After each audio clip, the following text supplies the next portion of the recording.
Hi everyone. We've been out of the building a few weeks now, so I and Pilot the dog wanted to show you around some of the parts of this building that we don't get to see too much.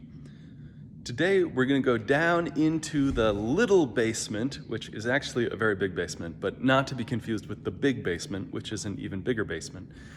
The little basement is underneath the floor of Hull Chapel, where we're standing right now. This chapel that was built in the 1890s when the main church was up around 20th and Michigan. And this was built as the mission chapel to the university. So when we go downstairs, we're going to see authentic vintage basement filled with lots of vintage junk and some good stuff. All right, you ready, Pilot? All right, Pilot's ready. Here we go. Come on, pup. Good dog.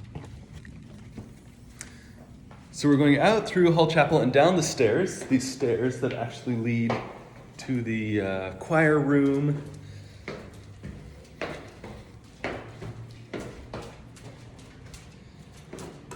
And here we go. So if we turn through that way, we go to the choir room.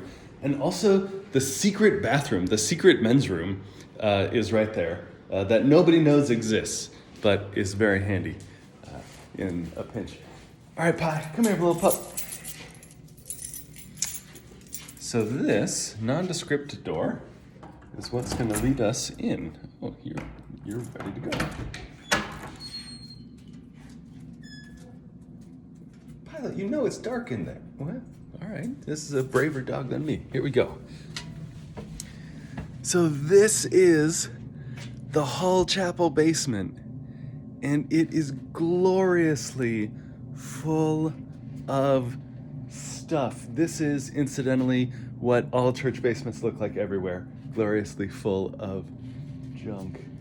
So some of this stuff, a lot of this stuff, even though it looks like junk, actually gets lots of active use.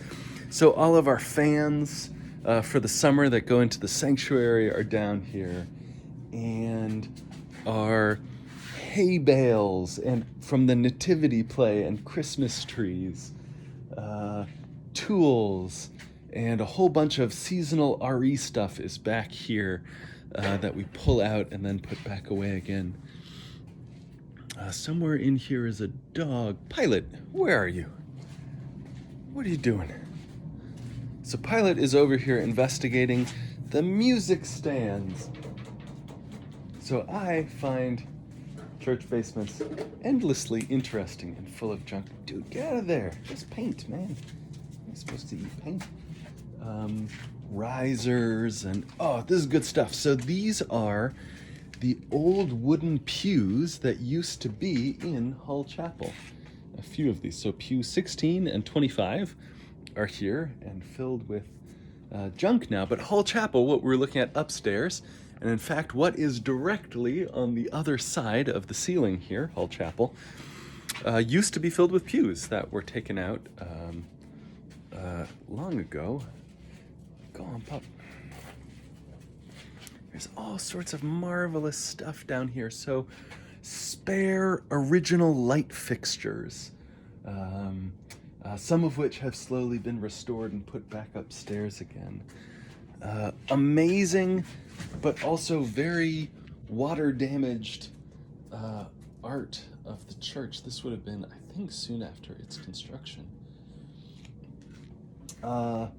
A whole slew of broken chairs from the sanctuary. Extra stuff everywhere. Okay, what are some actually interesting things to see down here? One of them is the blower room for the organ. So this, totally dark. Let's see if there's a light in here. Hey, there's a light in here. So there's an organ in Hull Chapel, right up through the ceiling above us. And this is the giant fan that blows air through the organ up into Hull Chapel. What else is down here? Lots of spider webs that I'm now covered in. Pilot, come on. Come on, pup. Come on, buddy. So, a couple other things to show you in this space, in particular.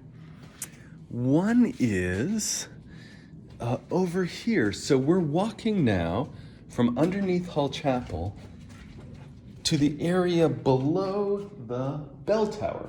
So directly above us here is the bell tower room. And this door, right here, this door is the bottom level of the elevator, the old and tiny elevator that goes up the bell tower to the old minister's study that's up there. And you can see, here's the cutoff, right? Here's poured concrete foundations versus the old stone and brick of the chapel. The other thing I wanted to show you, come back in here. Ooh, these are good. These are spare organ pipes. Back in here are this wonderful collection of old orders of service. These are the memorial service programs from the Memorial for Morton Dennison Hull, whose gift built the new church in 1937. And then, yes, pirate, yeah, lots of good stuff. Old hymnals, hymns for the celebration of life. And, if I can get this open, old worship services. So this is the Ordinary of Worship, the worship service for the junior church from when Pennington was a minister, so in the 50s probably. So this would have been the order of service for that. Back in the 30s, they used to do vocation day services, so special services for different vocations to sort of celebrate and lift them up. So this is the packet of vocation day services in honor of merchandisers from May 1st, 1938. And on and on and on. Vocation day in service of bakers. May 4th, 1941, I read that for that service, some bakers' union baked a 5-foot-long loaf of bread to place on the altar during that service. So, the truth is, this basement is basically just full of junk. There's so much junk, and some of it is amazing historical finds, and some of it is just plain junk, and like church basements everywhere, it accumulates junk, and then every few years we sort of go through it and call the junk. Occasionally I've been overzealous and called some stuff that wasn't junk. Hopefully I'm forgiven for that by now. We'll see. But it's this marvelous collector. I think of this and the big basement, because this is just the little basement, like the room of requirement for the church. Just like in Harry Potter, somewhere down here is one of everything you can possibly imagine if you just look long enough for it. So, there's your messy basement tour number 1.